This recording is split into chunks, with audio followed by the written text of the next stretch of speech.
Welcome to LinuxConfig.org.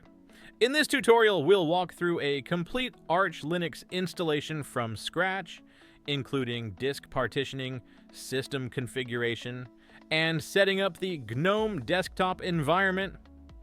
We'll be installing in a virtual machine, but the process is identical for physical hardware. The key requirement is that your system supports UEFI boot mode, not legacy BIOS. You can check this by looking for a folder called EFI in the SIS firmware directory after booting the live environment. If that folder exists, you're in UEFI mode. For minimum requirements, you'll need a 64-bit processor, at least 2 GB of RAM for a desktop environment, and around 20 GB of disk space. By the end, you'll have a fully functional Arch Linux system just like the one you see here. Let's get started. After booting from the Arch Linux installation media, you'll see this boot menu. Notice it says UEFI in the first option, which confirms we're booting in UEFI mode. If you see BIOS instead, like in this example, you'll need to change your firmware settings to enable UEFI boot before continuing. Select the first option and press Enter to continue. The system boots, and you might see some warnings along the way, which can be safely ignored. Wait until you're presented with the root shell prompt.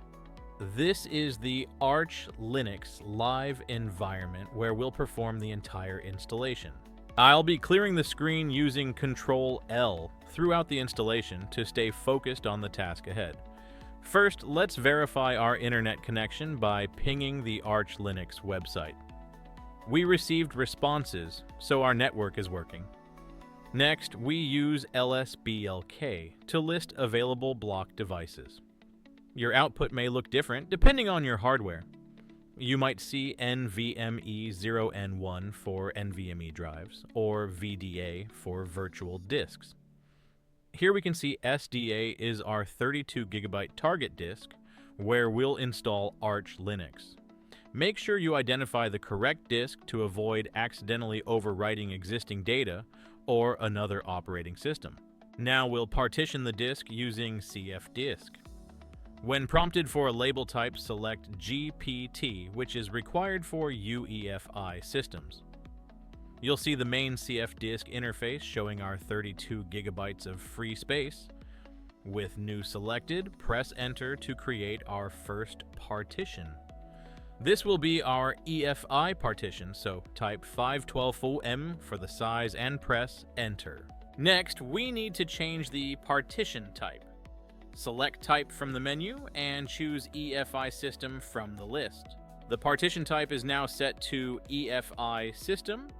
Now select the remaining free space, choose New, and press Enter to accept the default size, which uses the rest of the disk for our root partition. Select Write and type Yes to confirm. This writes the partition table to disk. Then select Quit to exit cfdisk. Let's verify our partition layout using fdisk with the -L flag. Your output should look similar to this. Notice we have two partitions. SDA1 is our 512 MB EFI system partition, and SDA2 is our 31.5 GB Linux file system for the root partition. Now we format both partitions. First, we format the EFI partition as FAT32. using mkfs.fat with the -F32 flag. FAT32 is required for the EFI partition to be recognized by the UEFI firmware. Then we format the root partition as xt4 using mkfs.xt4. xt4 is the standard Linux file system, providing excellent performance and reliability. Both file systems are now ready for mounting.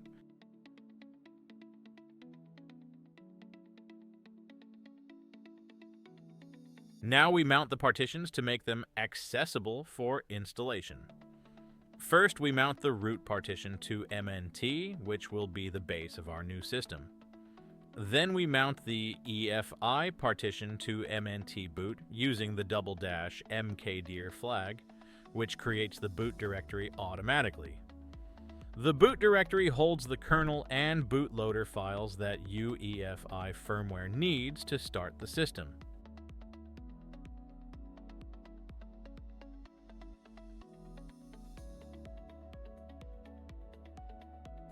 Now we install the base Arch Linux system using Pacstrap. This command installs the base package, the Linux kernel, and essential firmware. This is the core of any Arch Linux installation. You can also add other packages here, such as a text editor like Nano or Vim.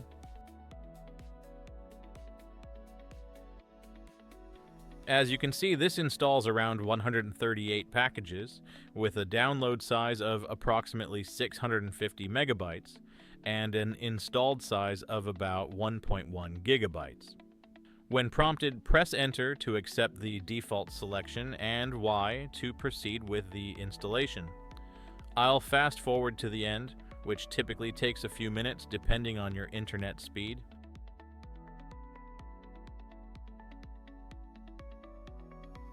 Next, we generate the fstab file, which tells the system how to mount partitions at boot. The -U flag uses UUIDs instead of device names, making the system more reliable if disk names change. We can verify the file was created correctly using the cat command. You should see entries for both your root and boot partitions.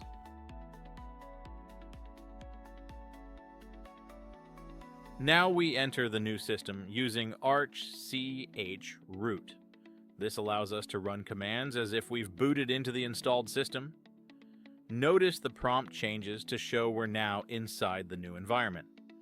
First, we set the time zone by creating a symbolic link to our location, in this case, Europe, Bratislava, only as an example. Adjust this to your own time zone.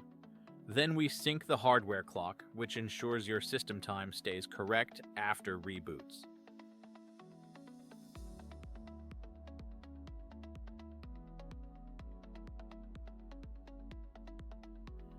Next, we configure the system locale by adding English UTF-8 to the locale gene file and running localgen.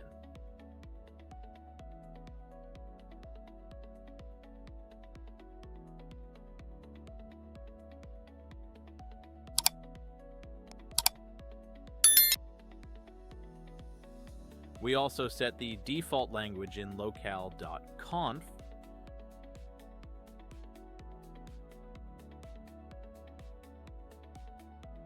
Then we set the host name, which is the name of your computer on the network. Here we use LinuxConfig, but you can choose any name you like. Finally, we set the root password. Choose a strong password and remember it, as you'll need it to administer your system. Now we install the packages needed to boot the system and connect to the network. We use Pacman to install GRUB, the EFI boot manager, and NetworkManager. GRUB is the bootloader that starts your system. The EFI boot manager is required to register GRUB with the UEFI firmware. NetworkManager handles network connections after installation. Press Y to proceed with the installation. Now we install GRUB to the EFI partition. This command tells GRUB to install for 64-bit EFI systems, specifies the boot directory as the EFI partition we mounted earlier, and sets the bootloader ID to GRUB.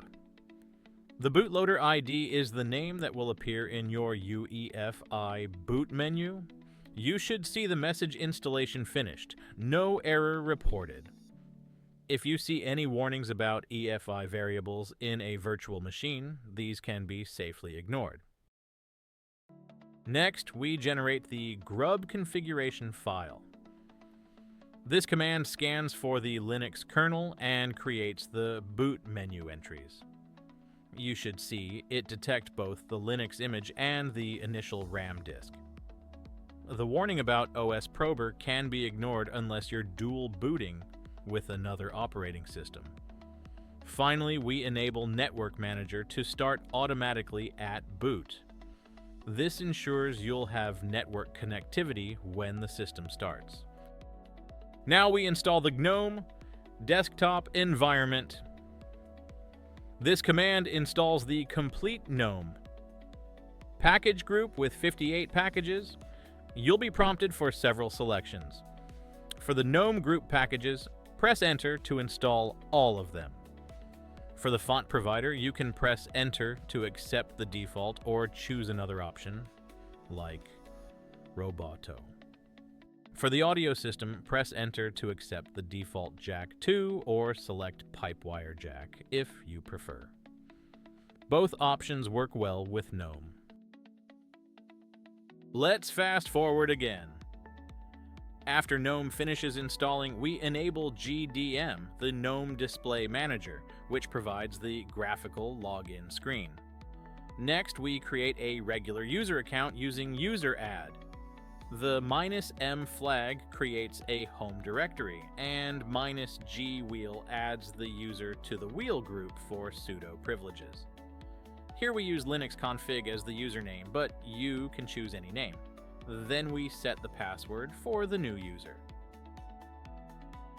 Now we install sudo to allow our user to run administrative commands.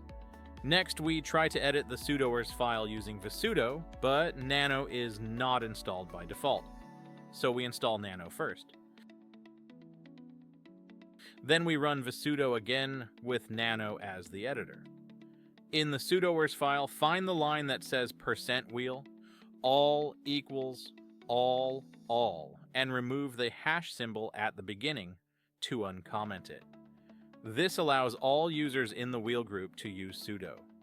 Save the file with Ctrl-X, then press Y to confirm, and Enter to exit. The installation is complete. Type exit to leave the cfroot environment. Then unmount all partitions using umount with the -r flag. Finally, type reboot to restart the system. Make sure to remove the installation media so the system boots from the disk. After rebooting, you should see the boot menu. Arch Linux is selected by default. Press Enter or wait a few seconds to boot into your new system. The GNOME Display Manager login screen appears. Enter the password for the user account you created earlier. Congratulations, you now have a fully functional Arch Linux installation with the GNOME desktop environment. You've successfully partitioned the disk, installed the base system, configured the bootloader, and set up a graphical desktop. From here, you can customize your system to your liking. You might want to adjust the screen resolution, install additional software using Pacman, or explore the GNOME settings. Arch Linux is a rolling release distribution, so remember to run system updates regularly to keep your system secure and up to date. Visit our article linked below for more detailed instructions about the Arch Linux installation. Subscribe for more Linux tutorials, and thanks for watching.